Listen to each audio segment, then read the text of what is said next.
좀 내용 설명하고 좀 할게요. 습곡은 이제 횡압력을 받아서 휘어진 지질 구조인데, 옆에서 이제 이렇게 미는 힘이 횡압력이고, 횡압력 받으면 이렇게 휘어지긴 하겠죠, 그렇죠? 온도가 높은 지하에서 깊은 곳에서 압력을 받아 지층이 끊어지기보다 휘어지기 쉬워 습곡이 형성된다. 이게 온도가 낮잖아요. 그러면 지층이 좀 단단해요. 단단하면은 횡압력을 받다가 끊어져요. 뚝 끊어집니다. 그러면 이제 역단층이 되는 거고, 근데 온도가 높으면 좀 물렁물렁해. 말랑말랑해서 잘 끊어지지 않고 휘어지기가 쉽습니다. 지하 깊은 곳에서 압력을 받으면. 위로 올라온 부분을 배사라고 하고 아래로 내려간 부분을 향사라고 합니다. 근데 정습곡은 뭐 이렇게 좀 이 축이 뭐 배사 축면, 향사 축면 이런 게 좀 이렇게 꼿꼿이 서 있는 경우고, 그러니까 습곡 축면의 기울기에 따라 분류하는데, 이 축이 기울어져 있으면 경사 습곡이고, 좀 많이 심각하게 누워 있으면 횡화 습곡이 됩니다. 단층은 힘을 받아 끊어지는 건데, 좀 딱딱할 때, 그러니까 좀 위층에서, 그러니까 윗부분에서 힘을 받으면 끊어질 수가 있어요. 근데 역단층은 횡압력을 받는 겁니다. 횡압력. 그러면 끊어진 면에 위쪽이 상반인데 상반이 위로 올라가요.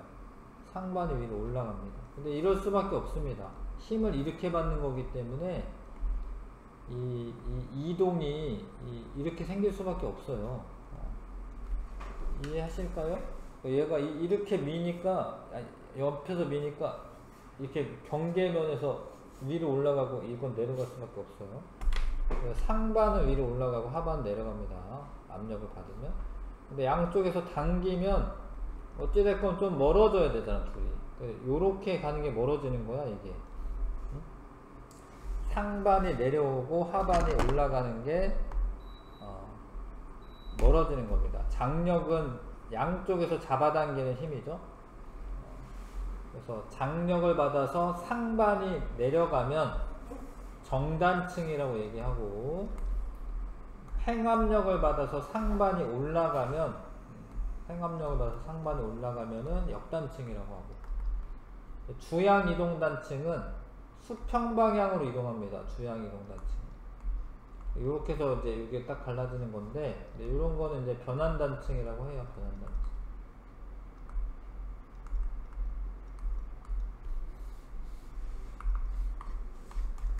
그 다음에 판 경계에서 발달하는 지질 구조의 예.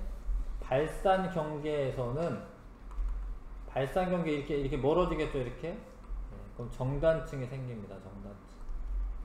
수렴 경계는 이렇게 모이겠죠. 그러면 이제 횡압력을 받는 거니까 습곡이 생기거나 역단층이 생긴다. 보존 경계에서 습곡도 생기네. 이렇게 하면 습곡이 생기나, 어떻게? 주양이동단층은 이해가 가는데 습곡은 왜 생기지? 보존 경계에서 습곡이 생긴다. 보존 경계에서 습곡이 생기나요?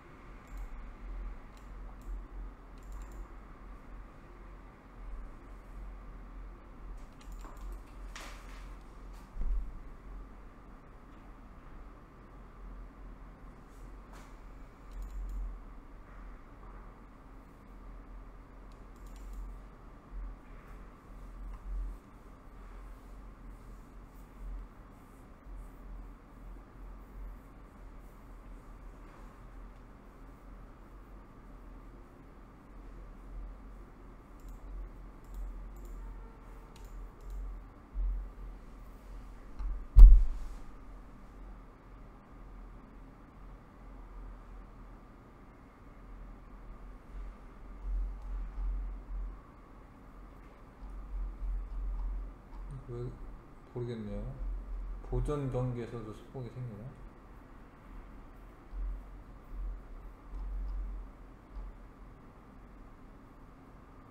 여기는 이제 주양이동단층만 나왔는데 습곡은 안 나오는데. 보존 경계에서 꼭 생기는지는 잘 모르겠네요.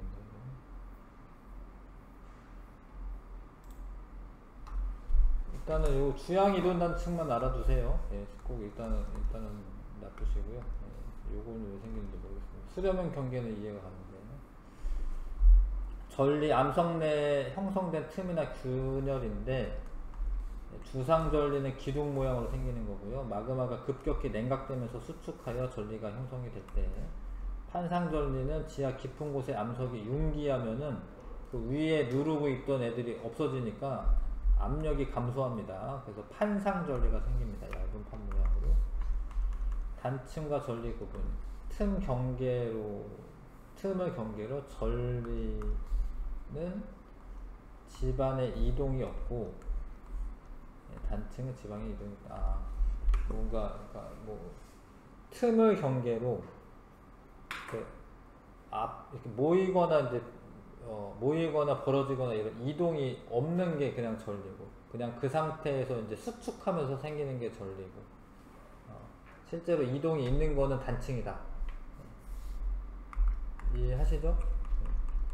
부정합은 조륙운동은 융기나 침각을 조륙운동이라고 하고, 조산운동은 습곡산맥 형성되는 걸 조산운동이라고 하는데, 퇴적이 오랫동안 중단되어 상하 지층 사이에 큰 시간 간격이 있을 때 두 지층 사이 관계를 부정합이라고 합니다.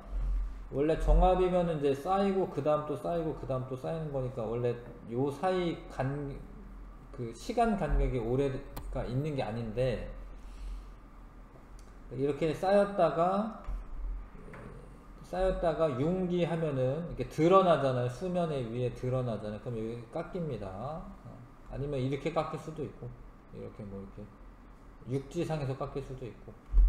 근데 그러다가 이제 침강하면은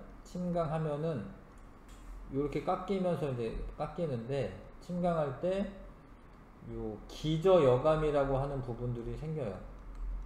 기저여감. 뭐 어느 순간 급격히 바닷속으로 가라앉는 건 아니잖아. 그러니까 얕은 바다를 거쳐가야 되거든요. 어찌됐건 침강하다 보면 얕은 바다에서는 여감이 많이 생깁니다. 왜냐하면 여감은 이제 그 물살이 느려져 가지고 먼저 가라앉죠. 모래나 진흙보다 먼저 가라앉기 때문에 기저여감은 얕은 바다에서 생기거든요. 그래서 이런 기저여감이 보이면 여기가 부정합이 있구나, 이렇게 아셔야 되고. 특징, 부정합을 경계로 화석의 종류와 지질 구조가 크게 다르고 기저여감이 쌓이는 경우가 많다. 기저여감, 부정합면 위에 새로운 지층이 쌓이면서 운반된 자갈들이 여감을 이루고 있습니다. 그 다음에 평행부정합, 경사부정합, 난정합 등이 있는데, 난정합은 부정합면 아래에 암석이 심성암이나 변성암일 경우에는 난정합이라고 합니다. 다른 거 뭐 퇴적암인 거죠, 퇴적암.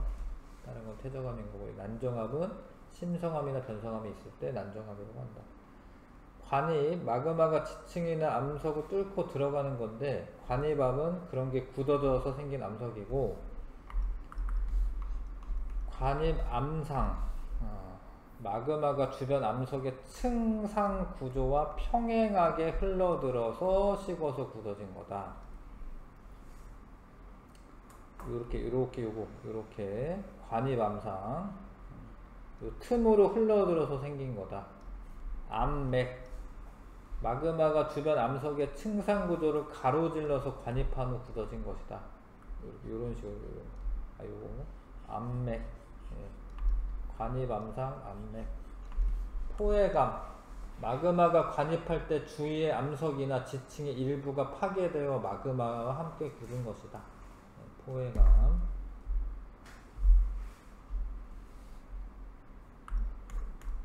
자, 4번부터 풀어보면 되겠네요. 일단 4번부터 7번까지 해보시고요.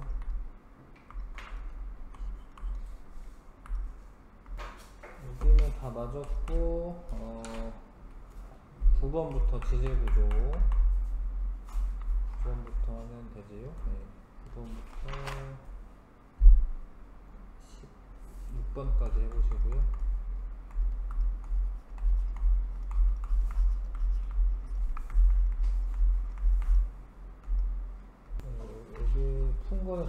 맞고요. 지층의 나이.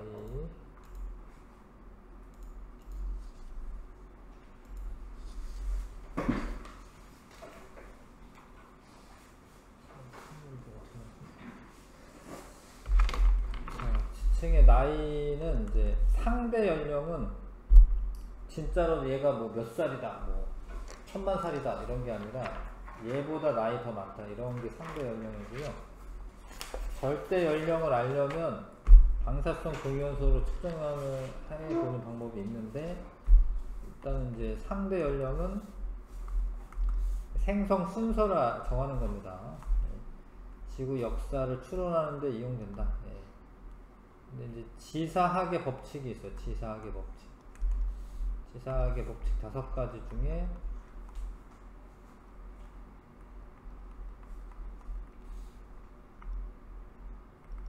수평퇴적의 법칙. 퇴적물은 중력을 영향을 받아서 수평면과 나란하게 쌓인다. 뭐 당연한 것 같은데, 이제 퇴적물이 와가지고 막 이렇게 수직으로 쌓이고 이러진 않잖아. 그러니까 퇴적, 이렇게 수평퇴적의 법칙이 있습니다. 근데 기울어져 있거나 휘어져 있으면 지각 변동이 받은 적이 있다라는 걸 뜻한다. 이해하시죠? 네, 수평퇴적의 법칙. 근데 아무튼 이런 거는 지금 현재 일어나는 일이 예전에도 똑같이 일어났을 거다라고 보는 건데, 뭐 그것도 당연해. 예. 지금 현재 수평으로 퇴적되고 있는데 예전에는 수직으로 퇴적되고 있다, 이런 거 말이 안 되잖아요. 현재 일어나고 있는 일이 예전에도 똑같은 법칙으로 적용할 수가 있는 건데요. 지층에 역전이 없었다면 아래층이 먼저 형성된 것이다. 이해하죠? 그 지층 누중의 법칙. 역전 여부는 퇴적 구조나 표준 화석을 이용해 판단한다. 표준 화석이 삼엽충, 암모나이트, 뭐 공룡 이 순서대로 쌓여 있는 게 정상인데, 뭐 암모나이트 쌓이고 삼엽충 있다, 뭐 이러면 역전될 가능성이 있는 거죠. 역전된 거죠. 이러면 그렇게 알 수도 있고, 퇴적 구조 가운데 지난 시험범위에 배운 거죠. 퇴적 구조 가운데 뭐 이렇게 연흔이나 아니면 건열이나 뭐 그다음에 점이층리나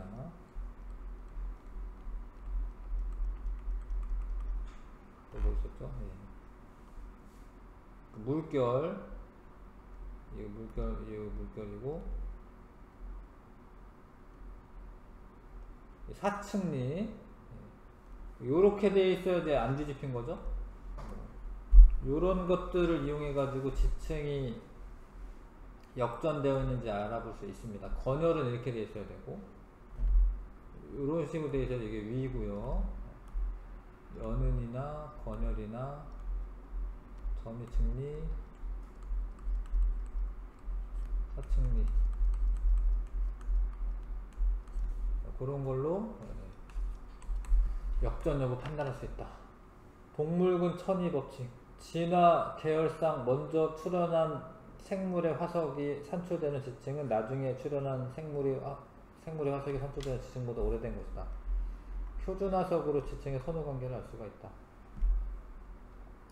부정합의 법칙. 부정합 면의 경계로 시간 차이가 크다. 부정합 면의 경계로 구성, 암석의 종류, 지질 구조, 산출되는 화석이 급격하게 많이 달랐습니다. 부정합의 법칙. 관입의 법칙.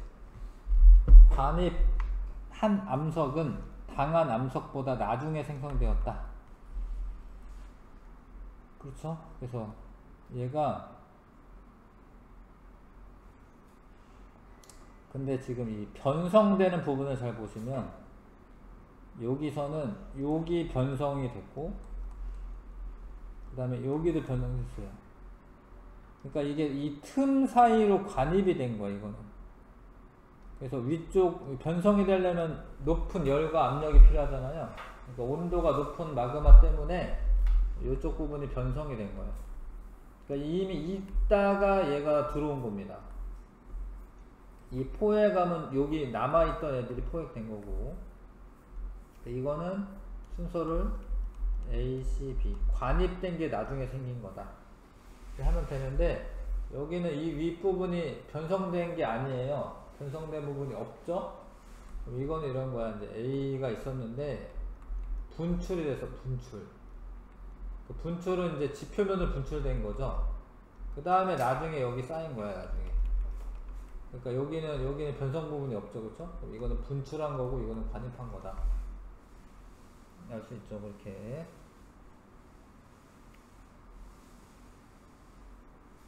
화석의 종류는 이제 표준화석, 시상화석 이렇게 구분할 수가 있는데, 표준화석은 그 시대를 대표하는 겁니다.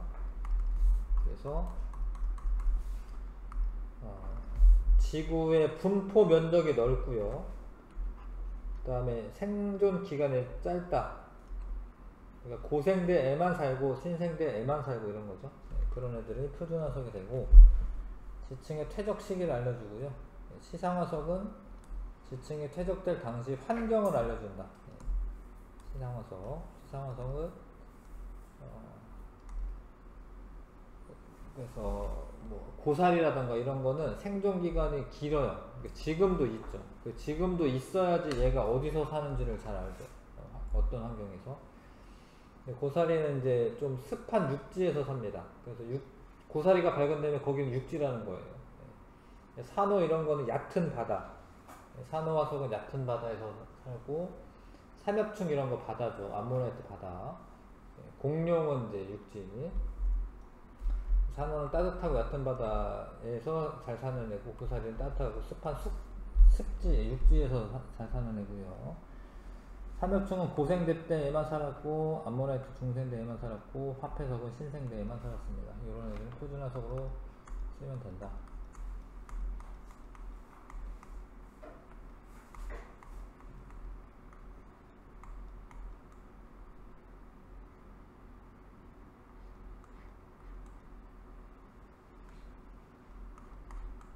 그 다음에 지층을 대비하는 거는 이제 서로 생성 시대를 비교하는 건데,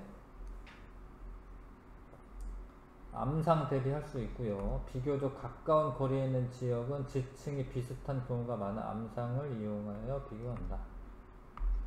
그러니까 여기에 지금 석탄층이 있습니다. 근데 석탄층이 생기려면 요 일대에 뭐 큰 고사리라던가 뭐 아니면 큰 식물들 이런 애들이 한꺼번에 이렇게 묻혀야 돼요.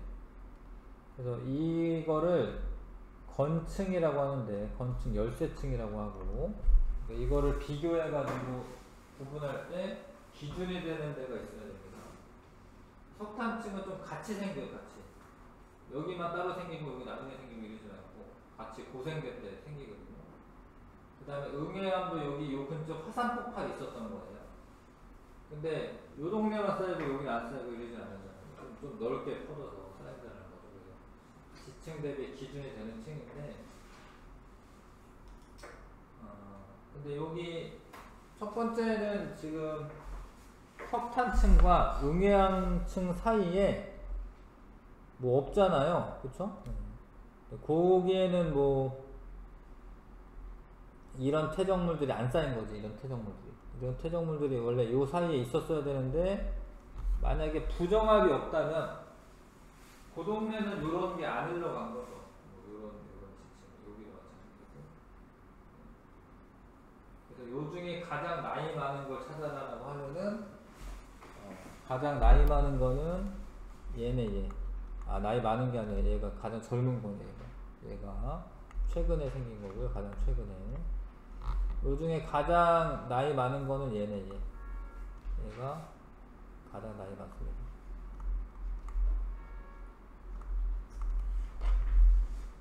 자, 그래서 건층을 찾고요. 그거를 비교해가지고 알 수가 있다.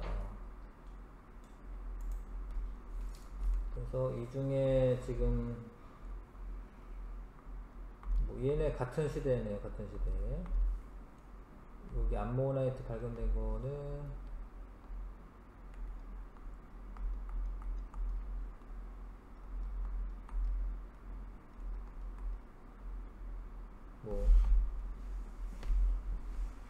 요런 데는 요 중간에 요 동네는 요런 지층은 안 쌓인 겁니다. 요런 데는. 아니면은 뭐 부정합이 있을 수도 있어요. 부정합이 있다고 그런 말은 없어가지고. 그래서 그 가까운 지역은 암상 대비로 알 수가 있는데 그거는 이제 건층을 찾아서 비교하시면 되고, 거리가 멀 경우에는 똑같이 그 퇴적물이 똑같이 쌓이는 게 아니거든요. 그럴 경우에는 이제 화석을 이용해서 지층을 비교하면 됩니다. 그래서 상대 연령을 이제 치사하게 법칙 이런 걸 이용해서 판단하는 건데요. 지금 잘 보시면 상상을 좀 하셔야 되는데요. 부정합이 두 군데 있네요. 여기랑 여기가 이제 점이층리가 있으니까 부정합 두 군데 있고, 먼저 2가 있는데 D가 관입이 된 거야. 그래서 여기 변성작용이 있는 거죠. 이해하시죠? 네. 그 다음에 부정합이 생기고, 그 다음에 C랑 B가 퇴적이 됐고요. 그 다음에 요 B랑 A 사이에 또 부정합이 있고요. 그 다음에 얘가 A 퇴적된 다음에 융기돼서 지금 현재 이게 보이는 거죠. A가 퇴적돼요. 여기 쓰인 법칙은 관입의 법칙, 그 다음에 부정합의 법칙, 지층 누중의 법칙, 이렇게 쓰였습니다. 절대 연령은 암석의 생성 시기를 알아내는 방법인데, 이거를 이제 방사성 동위원소의 반감기를 이용한다. 일단 방사성 동위원소가 뭐냐면 시간이 지나면 자연적으로 붕괴하는 원소인데 좀 불안정한 원소라고 생각하시면 되는데, 시간이 지남에 따라 방사선이 방출하면서 일정한 속도로 붕괴하여 다른 원소를 변한다. 근데 이거는 좀 화학을 알면 좋긴 한데 뭐 이런 겁니다. 만약에 전체가 다 원래 모원소였어. 근데 이게 반이 되는데 1회라고 써져 있는데 뭐 한 10억 년 걸린다고 할게. 한 10억 년 걸려. 근데 그 중에 남아있는 애가 또 반이 되는데 또한 10억 년 걸립니다. 그러니까 반감기라고 하는 게, 근데 이게 왜 그러는가 싶긴 하죠. 그러니까 10억 년 동안에 1억 년을 나눴어요. 1억 년 동안에 이만큼 절반이 없어졌는데, 그러면 2억 년 있으면은 그냥 다 끝날 것 같거든요. 절반 다 없어져가지고. 1억 년 후에 절반 지나갔고, 또 1억 년 지나면 절반 또 없어질 것 같잖아. 근데 그게 아니라, 남아있는 거에 절반이 없어지는데 또 1억 년 지나는 거예요. 이게 반응 속도 때문에 그렇습니다. 반응 속도 때문에. 남아있는 게 적으면 반응 속도가 느려져요. 그러면서 얘가 그 절반만 없어지는데 또 1억 년 지나고, 또 절반이 없어지려면 또 1억 년이 지나고. 그리고 반감기가 이런 반응에서 반감기가 일정합니다. 반감기가 반으로 줄어드는데 걸리는 시간이 일정합니다. 일정하다.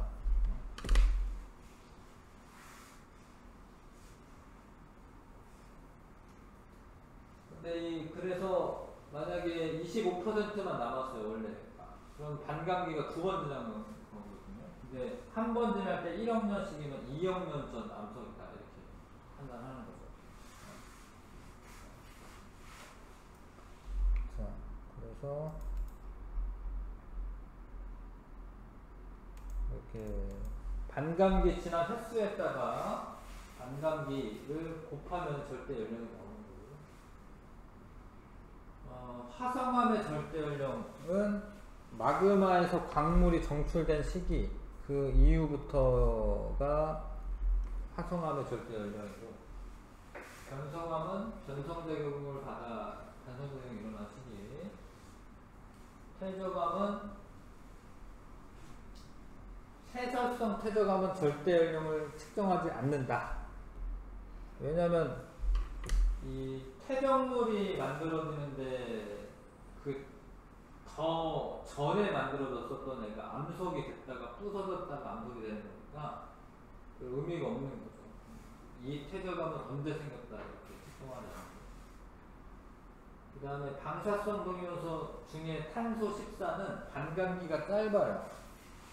짧은 게 한 5,700인가? 5,400인가? 5,700인가? 탄소의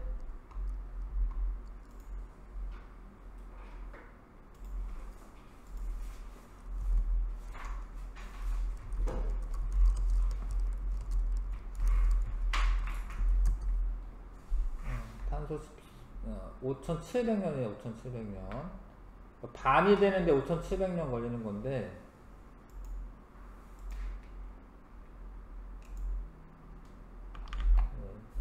5,730년이라고 되어 있네요.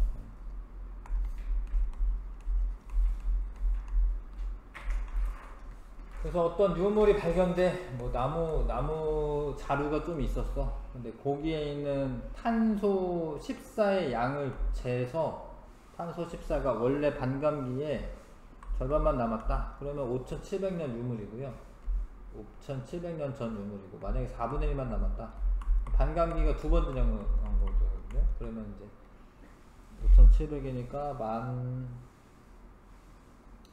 11,400인가요? 11,400년 전이다 이렇게 알 수가 있습니다. 자, 그래서 우라늄은 약 반감기가 45. 네, 우라늄 235는 지금 이거는 절대 연령 측정하는데 유용하다. 1번부터 7번까지 해보시고요.